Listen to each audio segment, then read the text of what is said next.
प्यारे बच्चों, कैसे हैं आप सब? अच्छे हैं ना? तो आज आपकी मैम आपकी पाठ्य पुस्तक आकृति के पाठ 19 पतंगबाजी का प्रयोजन पाठ का भाषा ज्ञान कराएंगे। तो चलिए शुरू करते हैं। देखिए, भाषा ज्ञान में हमारा दिया है प्रश्न संख्या 6, वाक्यों में प्रयोग करो। बच्चों, अब तो आप काफ़ी अच्छे से वाक्य प्रयोग करना सीख चुके हैं। तो देखिए, यहाँ पर हमें पहला शब्द दिया है अनोखा। अब हमें अनोखा शब्द को लेकर एक वाक्य बनाना है और उसमें अनोखा शब्द का प्रयोग करना है। देखिए, मेरा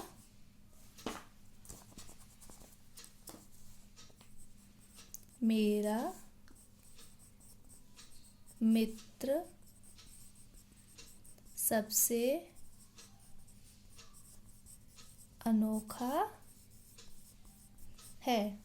तो देखिए, आ गया ना अनोखा शब्द। तो ऐसे ही आगे के जो वाक्य शब्द दिए हैं, इनका आपको प्रयोग करते हुए वाक्य बनाना है। अब देखिए, प्रश्न संख्या 7, विलोम शब्द लिखो। विलोम शब्द का आपको पता है कि किसी शब्द का उल्टा शब्द जो होता है वो विलोम शब्द होता है। तो अब इसमें देखिए, श्रेष्ठ, तो श्रेष्ठ का विलोम क्या हो जाएगा? अधम।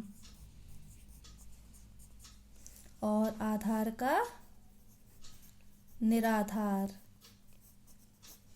ठीक है।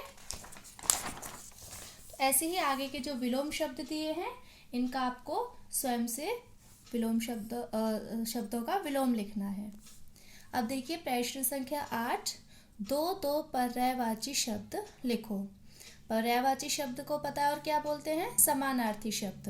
तो अगर यहाँ पर समानार्थी शब्द भी आ जाए तो आप परेशान मत होइए, आप समझ जाइएगा कि हमें पर्यायवाची शब्द लिखने हैं। देखिए, यहाँ पे कुछ शब्द है, अब हमें इनके पर्यायवाची लिखते हैं। देखिए, पहला है विद्यार्थी। तो विद्यार्थी का लिखेंगे हम छात्र और शिक्षार्थी। फिर आया आपका आगे ख है हमारा अनोखा। अब अनोखा के दो पर्यायवाची लिखेंगे, अनूठा और निराला। ठीक है। अब आगे दिया है प्रगति। प्रगति का लिखेंगे हम तरक्की और उन्नति। ठीक है। अब आगे दिया है जमीन। जमीन का लिखेंगे धरनी और भूमि। ठीक है। अब अंतिम दिया है हमारा आशीर्वाद। आशीर्वाद का लिखेंगे आशीष और दुआ। ठीक है। तो ये आपके पर्यायवाची शब्द हैं। अब देखिए, गतिविधि कार्य। आपको इस कहानी में सबसे अच्छी बात कौन सी लगी है? इस पर कुछ पंक्तियां लिखो। आपने पाठ पढ़ा था अपना, आपका पाठ था पतंगबाजी का प्रयोजन, तो आपने ये पाठ पढ़ा था। तो आपको इस पाठ में सबसे अच्छा क्या लगा? कौन सी लाइन थी जो आपको सबसे अच्छी लगी? कहानी में कौन सी बात थी जो सबसे अच्छी लगी? उसे आपको इन पंक्तियों में लिखना है। ठीक है। आगे देखिए, जो कार्य हमें करने चाहिए उन पर सही तथा जो नहीं करने चाहिए उन पर गलत का चिन्ह लगाओ। तो यहाँ पर कुछ आपको चित्र दिख रहे हैं। तो ये देखिए, बच्ची है जो कूड़ेदान में कूड़ा डाल रही है। ये बच्चा है जो एक छोटा सा बच्चा है, उसके ऊपर कुत्ते का बच्चा है, उसके ऊपर पत्थर फेंक रहा है। और तो इसमें आपको बताना है कि कौन सा आपको जो काम हमें करने चाहिए वो सही है, तो उस पर आपको सही का निशान लगाना है।